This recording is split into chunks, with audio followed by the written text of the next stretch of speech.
crazy. I went to nursing school to become a nurse, to become financially free and provide stability for me and stability for a future family if I was to have a child.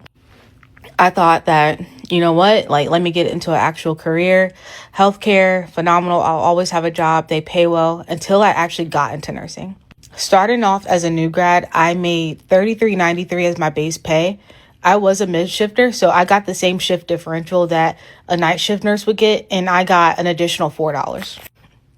During that time, I was looking for an apartment, and all apartments were like $1,500 and up. I was only making like roughly $1,700 to $1,800 every 2 weeks. I was still going to be living paycheck to paycheck as a nurse. Even though like I chose a career, even though I went to school, I got the degree, I still found myself in the same rat race of having to pay bills, now having to pay student loans, having to afford living, and I'm still living paycheck to paycheck. You know, I'm not here to compare my situation to anybody else's situation, because at the end of the day, we are all struggling, especially in this economy. And although my situation is not as worse as anybody else's, it still is a struggle. So again, it's not about the comparison, because in this economy, the overwhelming majority of us working class people are struggling. And I am one of the millions of healthcare workers who's living paycheck to paycheck. I want to give clarity on a couple of things. You can make a lot of money in healthcare, but it comes at a cost. I wanted to hop in and be a part of the conversation that Casanova started about truthful disclosure about your finances in this economy. Some of y'all gonna be like, you make good money. I do.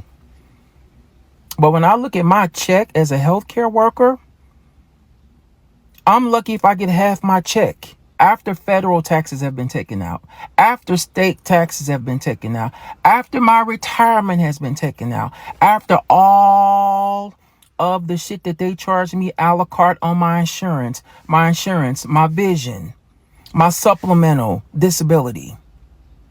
I barely get a little bit more than half my check. And it's a lot of people in healthcare that make well above minimum wage like I do that are still living paycheck to paycheck. And I'll be very honest. I owe the IRS about $20,000 in back taxes, almost $20,000 in back taxes that I give them a payment for every month. I have credit card debt. I have a car note, and I still have a small balance on my student loans, but it's still debt. I live in DC. And living in DC is not cheap. And I make well above minimum wage. And even though I'm not struggling to pay my rent, and the only reason why I'm not struggling to pay my rent is because I took my time to find something that I knew I could pay without struggling. But I don't live in a luxury apartment. I don't live in no extremely safe, nice, clean neighborhood. The neighborhood that I just moved to is pretty decent. My apartment is more than decent. And my rent is only $1,250. In DC, but Southeast DC. That comes at a cost.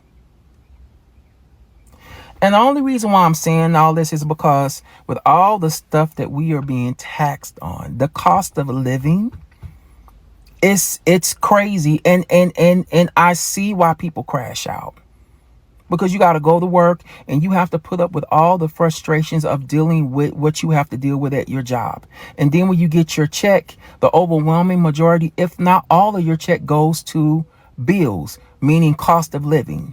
And I have definitely made my mistakes when it comes to my financial literacy has not been the best, like most Americans. So to all you motherfuckers that want to get on here and try to be like, oh, you should know better, the overwhelming majority of Americans don't have good financial literacy. That's why so many of us are in debt. But that still doesn't mean that the cost of living does not need to be motherfucking addressed. Because I work hard for what I have. Like right now, I got a stack of tickets that I haven't paid because I don't have the money for it right now.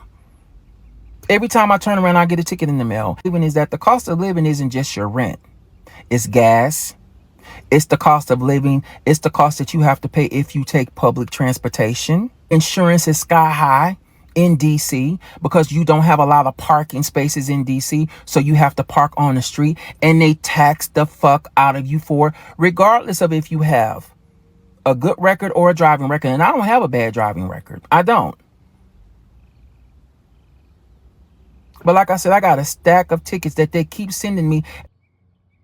Hey, yo, good morning, good evening, good afternoon. This is your host, Most Great Day Late Dollar Short News, live and direct. Will be brought for respect, man. Smash the like button, the share, the subscribe, and all that good stuff so you be tuned in to the latest and greatest. Hit that notification bell so you've been notified every time I drop, and you can tap in and tell a friend. Doctors in Southeast DC feeling the pinch, man. $12.50 for rent in Southeast DC is good.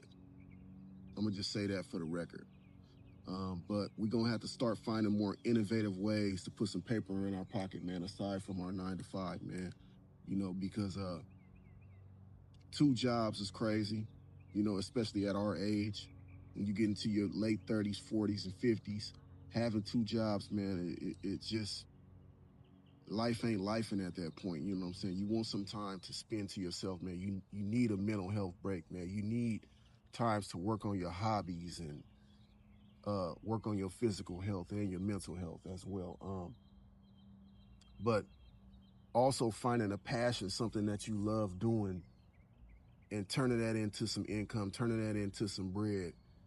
That's what we're gonna have to do in these trying times in this economy, y'all. You know, for those people who are out there struggling, man, we'll have to cut some corners. You know what I'm saying? We're gonna have to put our likes to the side, our wants, you know, and specifically get what we need, man. I don't believe in saving money.